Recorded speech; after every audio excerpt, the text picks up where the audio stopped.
Need a long-term rental and think you know how it goes in Paris?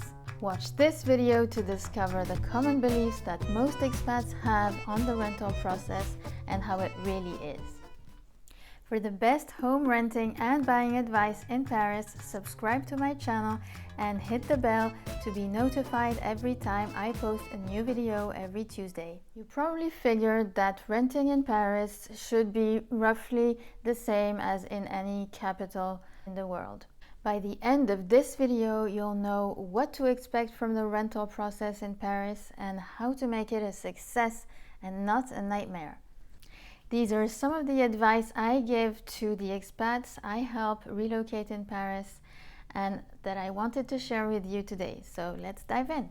So now let's go over the top 9 common beliefs expats have to set the record straight. Common belief number 1, you can rent for any period of time as long as you pay. In long-term rentals, it's not about how much you pay per month. Landlords and agencies are very particular about resources, and what you want to show is how regular they are and where they're coming from.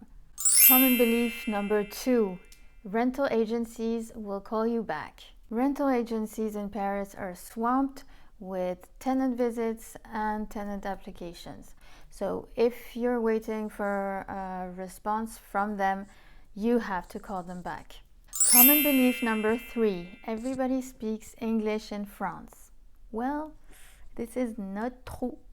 Better get familiar with a few vocabulary words in French to communicate more easily with agencies.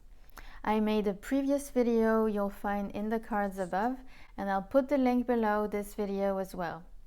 You can grab for free a cheat sheet of all the vocabulary you need in that post on my blog.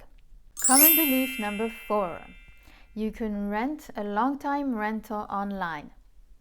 Some rental agencies will offer, mostly for furnished rentals, the possibility of paying online. But most rental agencies, especially for unfurnished rentals, will ask you to view it in person or have someone do it for you and apply yourself before you can pay. Now, I wanted to ask you, what difference do you find in the rental process in Paris with the country you're coming from and the system you're familiar with? Tell me in the comments. Common belief number 5, the tenant has to stay in the rental during the whole period of the rental contract. In France, the duration of the rental contract depends on the type of rental contract you have. Furnished rentals is 1 year minimum, unfurnished rental is 3 years minimum, and sometimes it's even 6 years if it's a legal entity. The good news is that the tenant does not have to stay until the end of the rental contract. The tenant can leave at any time during the contract, and in the Paris area, he has to respect 1 month's notice. Common belief number 6, the tenant can view homes anytime. Attention, be careful. The agencies are generally very busy and you have to adapt to their agenda. Many agencies are closed on Saturdays. All agencies are closed on Sundays, and I would forget home hunting in August because landlords are not here and agencies close also for the whole month. Common belief number 7, you have plenty of time to make up your mind on a home rental. Reactivity is your best ally here. Most rentals are rented in a few days or sometimes in 1 day. Common belief number 8, you can sign your contract in a couple of days.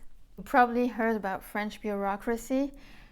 In France, we love paperwork, so it might take several days to several weeks to have your contract signed. So it definitely makes sense sometimes to have someone do the home hunting for you from abroad to save that time and money on an Airbnb. Common belief number 9, you can do whatever you want in your home rental because you're paying for it. This can be a real source of problem with your landlord or agency. Tenants and landlords have both obligations and rights to respect. If you're not quite sure what you can and can't do, it's really best to ask the landlord or the agency before you do it. So now you have a better picture of what awaits you in the rental process in your home hunting in Paris. If you want to get a head start before you arrive in Paris, check out my guide, How to Secure Your Home Rental in Paris. You'll find this free guide on the homepage of my website, and I'll put the link below this video. If you like this video, please let me know by liking it below, share it with your fellow expat friends, and subscribe to my channel. And if you already went through this rental process in Paris and had a special experience, please let me know in the comments. I'd love to know what happened. Thank you so much for watching. Merci à tous and à bientôt.